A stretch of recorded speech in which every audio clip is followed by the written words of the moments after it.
Lo sbarco che diventa sfida diretta al ministro dell'Interno, Matteo Salvini. Lampedusa, porto aperto. È mattina quando la nave Mare Jonio, la nave dei veneziani, la nave guidata da Beppe Caccio e Luca Casarini, porta a terra i 30 migranti, tra i quali una bimba di 1 anno e 3 donne, di cui una incinta, salvati al largo della Libia ieri sera. E ricordo che era stato annunciato che i porti erano chiusi, che la Mare Jonio non avrebbe più navigato e che ci avrebbero arrestati tutti. Allora mi sembra che i porti siano aperti, che noi siamo tornati a navigare da un mese a questa parte e che siamo ancora tutti a piede libero. Nave sequestrata ufficialmente per alcune irregolarità riscontrate durante il controllo delle forze dell'ordine, ma le motovedette della Finanza non hanno intimato l'ALT, consentendo al mezzo di approdare nell'isola.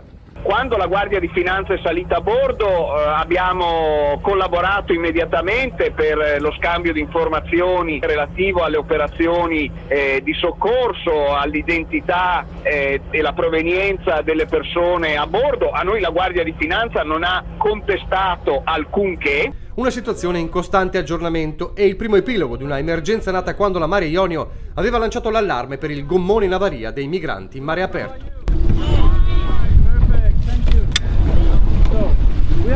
Secondo il racconto dell'equipaggio, la sala operativa della Guardia Costiera di Roma aveva risposto alla Mare Jonio con una frase emblematica: coordinatevi con le autorità libiche, secondo le istruzioni del Viminale.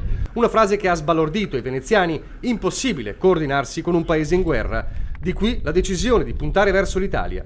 Per Caccia e gli altri si potrebbe profilare una nuova accusa di favoreggiamento all'immigrazione clandestina, come è accaduto la prima volta. Il sorriso, gli occhi di Halima, la bambina sudanese di 2 anni che abbiamo salvato ieri, vale qualsiasi denuncia, qualsiasi problema giudiziario. Sinceramente io me ne infischio. Dopodiché siamo consapevoli invece solidamente e serenamente di aver agito nel soccorso e nella rotta verso Lampedusa nel pieno rispetto della legalità.